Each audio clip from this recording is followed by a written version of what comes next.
أعوذ بالله من الشيطان الرجيم بسم الله الرحمن الرحيم الحمد لله رب العالمين والصلاة والسلام على أشرف الأنبياء وسيد المرسلين حبيب إله العالمين أبا قاسم محمد اللهم صل على محمد وآل محمد وعجل فرجه. I begin in the name of God, the most gracious, the most merciful, the one who has created everything in utmost perfection. Salamu alaikum jami'an wa rahmatullahi wa barakatuh. Alaykum assalam. My brothers and sisters, it's already the 10th day of the holy month of Ramadan. 1/3 of the holy month of Ramadan has already passed. Al-Yawm, Yawm al-Ashir. So my brothers and sisters, like we said on the first day, maximize the benefit. What did we say on the first day? Once it's day 29, once it's day 28, you're going to be like, wow, Ramadan, this holy month already passed by so fast. And that's what's happening this year. It felt just like yesterday I was talking about the first day and it's already the 10th day. So my brothers and sisters, in this holy month, like we said, get used to these rituals and get used to getting as close to Allah subhanahu wa ta'ala as you possibly can. Today is the death of Sayida Khadija alayhi salam, the wafat. Of course, most sources state Sayida Khadija had a natural death. Inshallah, today we're going to be speaking about Sayida Khadija alayhi salam and her impact to the religion of Islam, my brothers and sisters. Sayida Khadija was born in the year 555 AD. According to most sources, her father was also a merchant. When she grew up, she built a business, and they state her business was amazing. She used to make so much money in her business. They state that her father was a merchant just like her, and they state at about the age of 30, maybe 35, she began her own business. They state her business was so successful, more successful than all the other businesses put together, my brothers and sisters. This is how successful her business was. They also state that she used to donate to the poor, she used to give food to the poor, she used to give clothes to the poor. This is before she became Muslim, my brothers and sisters. She was so religious even before she met the Holy Prophet Muhammad. Allahumma salli ala Muhammad wa ali Muhammad wa'ajjal farjahum. At around the age of 25, we're talking about from the Holy Prophet's standpoint, of course.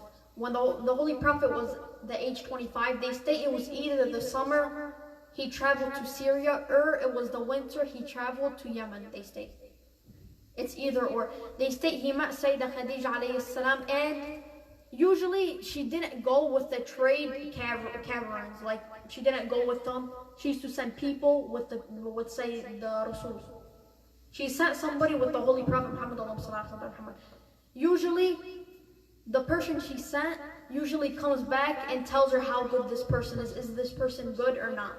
When that person came back, he said he was so good. I believe I said this story a few days ago. How good the Prophet was. Usually the people used to talk about the person, used to hit him, used to abuse. He says, no, this one, he's different. He's nice to me, he doesn't hit me, he doesn't yell at me, he doesn't do anything to me. And this is how sources state that the Holy Prophet received the name As-Sadiq Al-Amin. He was so nice, he was trustworthy, he didn't lie even when it came to money, because during that time, a lot of people used to lie about money, trying to get money. The Holy Prophet did not, my brothers and sisters. And of course, people say, oh, of course, he's not going to lie, he's not going to try to steal. He's a prophet of Allah subhanahu wa ta'ala, he's the final prophet. During this time, the Holy Prophet was not a prophet yet. Like we said, this was at age 25.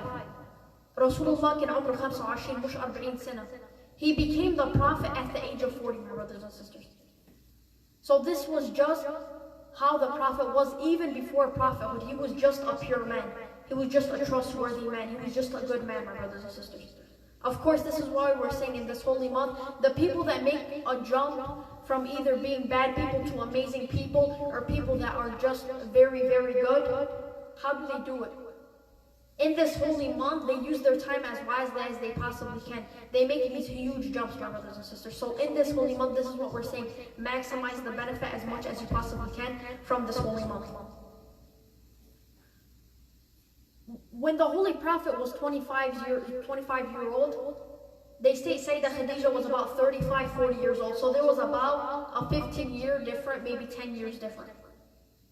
They state that they got married, and a few years after they got married, this is when the Holy Prophet Muhammad, Allahumma salli ala Muhammad wa ali Muhammad. اللهم صل على محمد وآل محمد وعجل فرجهم. They say about 15 years after their marriage, maybe 10 years after, this is when the wahi came down on Rasulullah. By wahi, what I mean by that is this is when the first revelation came down onto the Holy Prophet. You guys know, the angel Jibreel came down onto the Holy Prophet while he was in the cave of Hira. Sources say he went to the cave of Hira because it was a very stressful time. In Mecca, there was a lot of fighting going on, a lot of arguing, and they say he used to go to Ghar Hira to focus, to be calm, because there was a lot of fighting going on in the city of Mecca. They state that the angel Jibreel came down onto the Holy Prophet. He said, Iqra. The Holy Prophet at that time, there was not really a known language. There was not really one main language. He did not know how to read. He did not know how to write. He said, Iqra. He said, I don't know how to read. He said, Iqra bismi rabbika allazi khalaq. Of course, this is the first verse of Surah Al-Alaq, my brothers and sisters. When this event occurred to the Holy Prophet Muhammad, what did he do? They say he quickly ran home and he told Sayida Khadija alayhi salam. Now there's two different stories. There's a story of the Sunnis and there's a story of the Shias, my brothers and sisters. Both stories. In the story of the Shias, like we know, Rasulullah goes home and he tells her what happened, the story, how the angel came down onto him. He, of course, at this point, he didn't know it was an angel. He just said a light came from the sky. And of course, you're in a cave. How is a light coming down from the sky? If the Holy Prophet was not as trustworthy as he was, they would have looked at him like, you're crazy. You're crazy. What are you saying? A light came down from the sky when you're in a cave. This is how trustworthy Rasulullah was, my brothers and sisters. You're the first person to talk about this religion. You're saying a light came out of a cave. That's impossible. A light came out of a cave. But Sayyidah Khadija, because of how much trust she had in the Holy Prophet, she trusted him. She became Muslim. They state that Sayyidah Khadija was the first Muslim, and that's why they call her the mother of the believers. That is her nickname, my brothers and sisters. Mother of the believers. Now we're going to get back to what the Sunnis say and what the Shias say. We're first going to start with the Shia story. They state that Sayyidah Khadija alayhi salam quickly believed the Holy Prophet, and what did she tell him?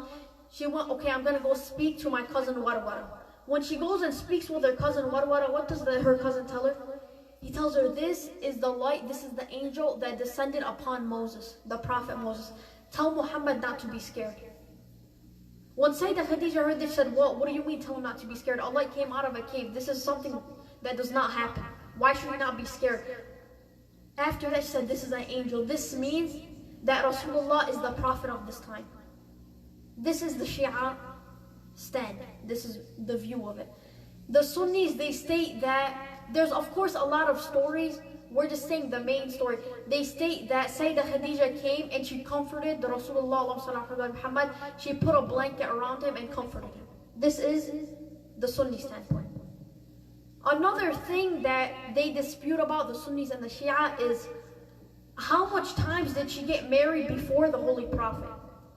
Did she get married before, or how much times, if she even did? According to the Sunnis, she got married twice before marrying the Holy Prophet Muhammad. According to the Shias, she never married before. This was her first marriage, my brothers and sisters. They state that when she married the Holy Prophet, she was still a virgin. So that would most likely mean that she was still not married before. Of course, my brothers and sisters, they state that in this marriage, they had a lot of miscarriages. They state that she had 7 miscarriages and she had 7 children. They state that even her children, most of her children died at a very young age. For example, they say that they had a baby by the name of Qasim. He died at the age of 3, my brothers and sisters. From before, she had 7 miscarriages and 7 real good babies that were born, my brothers and sisters. Of course, we know one of her children were Sayyidah Fatima alayhi salam, the two most important women in Islam, Sayyidah Nisa al-Alameen. أعوذ بالله من الشيطان الرجيم. بسم الله الرحمن الرحيم. إنا أعطيناك الكوثر فصل لربك وانحر إن شانئك هو الأبتر صدق الله العلي العظيم. اللهم صل على محمد وآل محمد وعجل فرجهم. Of course, today we said we're speaking about the death of Sayyidah Khadija alayhi salam. We said today is the 10th of the holy month of Ramadan. They state that Sayyidah Khadija was very old in age when she died. Of course, she died, according to most sources, of a natural death on the 10th of the holy month of Ramadan. They state it was maybe when Sayyidah Fatima alayhi salam was maybe at a very young age, maybe 7 or 8 years old. Of course, we know Sayyidah Fatima alayhi salam did not live a very long life. She lived till maybe about the age of 18, 19. So yes, my brothers and sisters, Sayyidah Khadija did die on the 10th of the holy month of Ramadan. She benefited the message of Islam so much. They state she was so rich, like we said. She helped the message of Islam so much, spreading it. Of course, like we know, the first 3 years of Islam, أول 3 سنين of Islam, Rasulullah Muhammad بس كان عنده 30 عالم. Only 30 people followed the message of Islam. Only 30 people really followed the Holy Prophet. This is how hard it was at that time, my brothers and sisters. And for a woman, especially a woman at that time, because women at that time were told ضل بالبيت انت خليك تعمل اكل انت خليك تظبط البيت. This is what women were told. So for a woman during that time to take that stand and say, I want to be the first person to adapt to this new religion, to Islam, and I want to follow the Holy Prophet, this just shows you how strong Sayyidah Khadija was. This just shows you how much trust she had in the Holy Prophet, my brothers and sisters. This woman, Sayyidah Khadija, and her daughter, Sayyidah Fatima, should be an example for the women in today's century. Of course, a lot of women take Sayyidah Khadija and Sayyidah Fatima as examples. She should be an example to all women, my brothers and sisters. The perfect woman. They call Sayyidah Fatima alayhi salam Sayyidah Nisa al-Alameen. Sayyidah Khadija, the mother of the believers. This is how much they benefited the message of Islam, my brothers and sisters. They sacrificed their life for Islam. Sayyidah Fatima, her 18 years, she put it all into Islam. All her 18 years of living, 19 سنة, all into Islam. Some sources state 18, some sources state 17. That is when Sayyidah Fatima was killed by Abu Bakr, Umar, and Uthman, la'natullah alayhim, as we know. My brothers and sisters. They put all their years, their whole life into the message of Islam. We can't let this message go to waste. 1,400 years ago, 1,441 years ago, the Holy Prophet introduced the message of Islam. As long as one Muslim is living on this earth, this message has a benefit. This message is beneficial. Let's not let this message die, and let's continue going. You guys are seeing today, a lot of people are abandoning Islam, especially through this virus, especially through these hard times. And like we say, this might be an imtihan, my brothers and sisters. This virus that's out right now, يمكن امتحان من الله سبحانه وتعالى. But do you show me who's going to stay with Islam and who's not going to stay with Islam? So through this, if you want to call it a test, we don't want to fail this test. And if it's not a test, for those that abandoned Islam, still failed it, my brothers and sisters. So make sure through this time you're not failing this test. Use these women as example. And for the men out there, of course, nobody is perfect. Use Imam Ali alayhi salam, use the Holy Prophet, use the A'imma as example as well. There's so much you can learn from Islam. There's so much you can learn from these women, from these men, from 1,441 years ago. Just how shocking that is. You can become the best person on this earth if you try being the best version of yourself by getting all your information from Imam Ali alayhi salam, from getting all your information from Sayyidah Fatima, Sayyidah Khadija, the Holy Prophet Muhammad, Allahumma salli ala Muhammad wa ali Muhammad. Allahumma salli ala Muhammad وآل محمد وعجل فرجهم. تاني على حب أمير المؤمنين عليه السلام. اللهم صل على محمد وآل محمد وعجل فرجهم.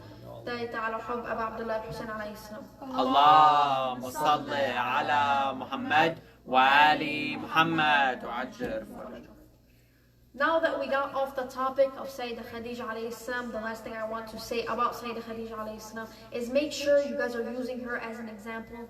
My brothers and sisters, use her as an example. Even if you're a man, just the way she acts around people. She was so rich.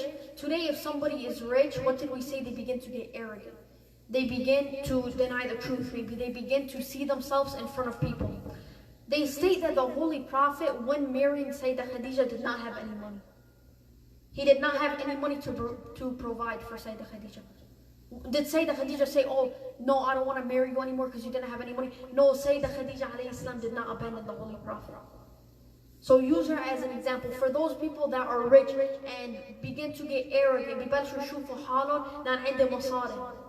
عندي مصاري, so I'm not going to treat others good anymore because you know what, I got money now, so to some people I'm big and to other people I'm going to be big as well. No, my brothers and sisters, use these people as an example, as a way to live in your everyday life.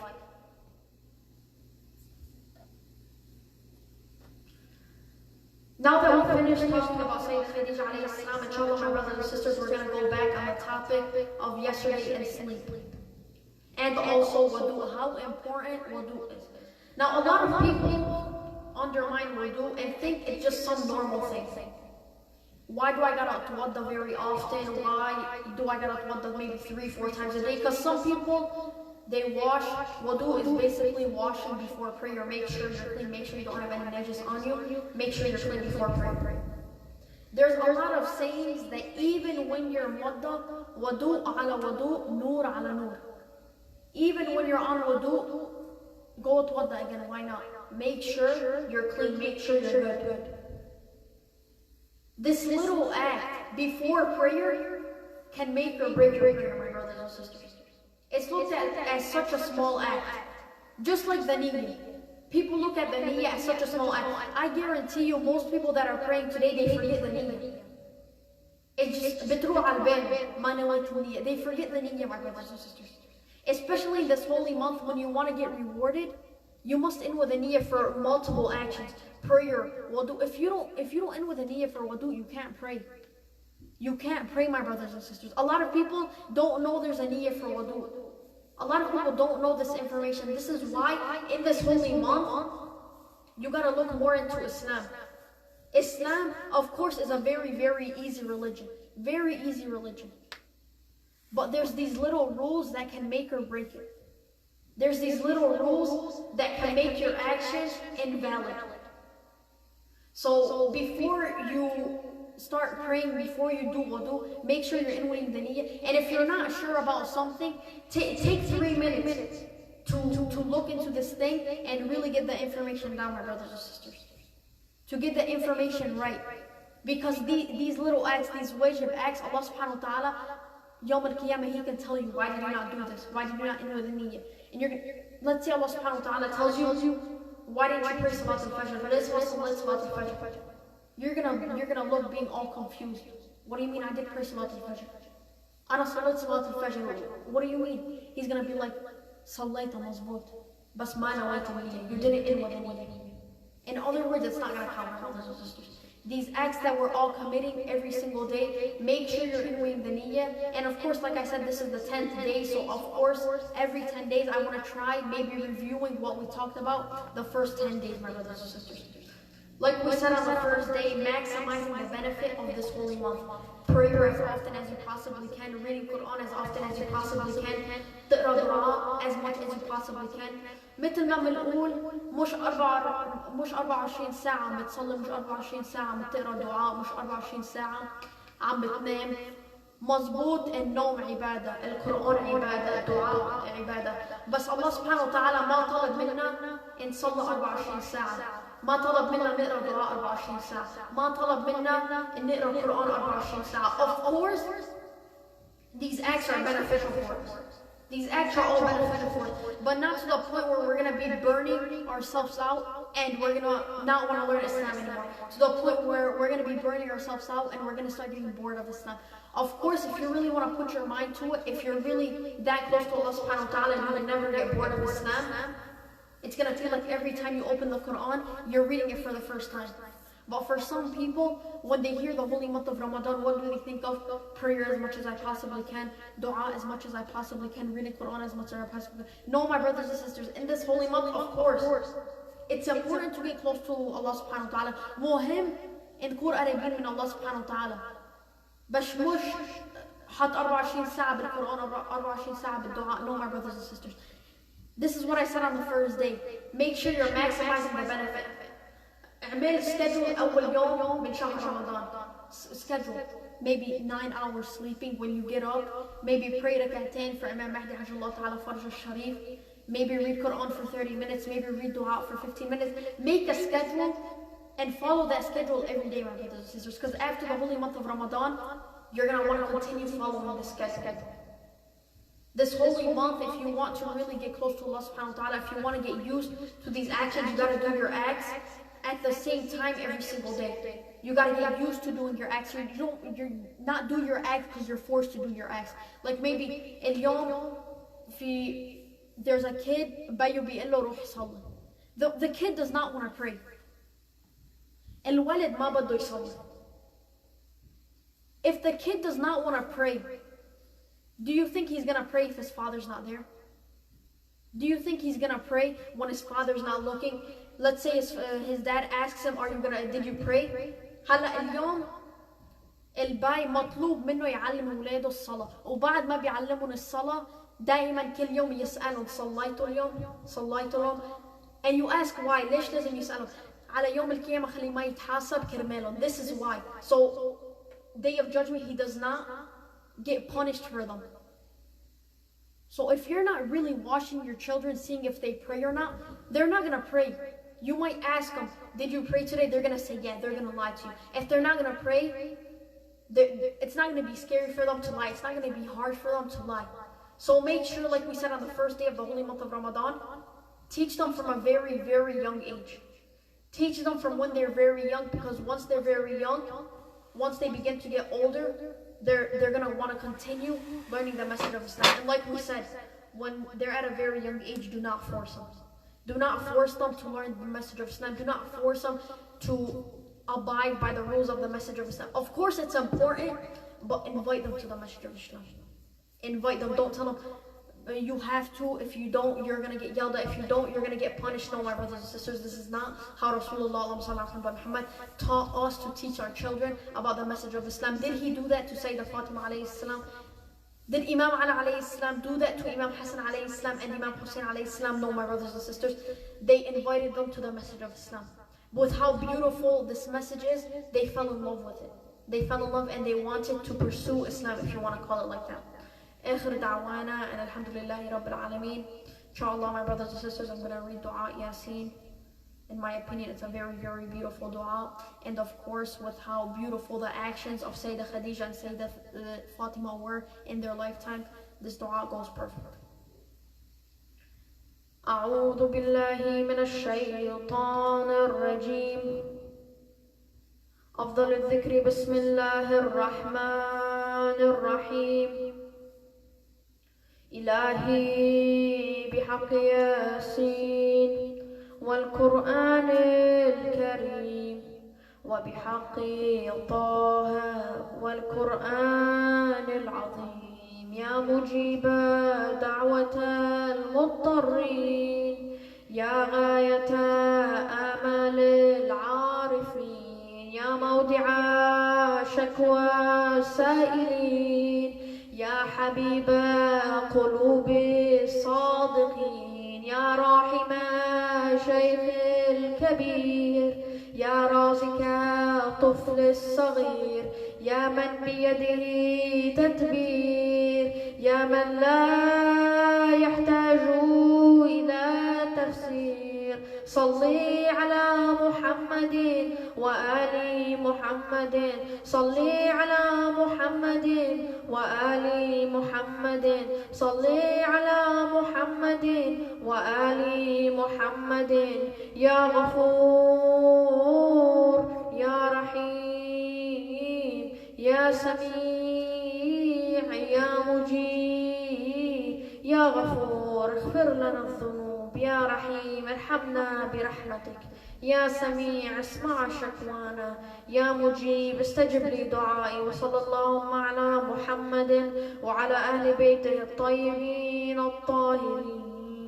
اللهم صل على محمد وآل محمد وعجل فرجهم. نقرأ الآية الكريمة 10 مرات. أما يجيب المضطر إذا دعا ويكشف السوء.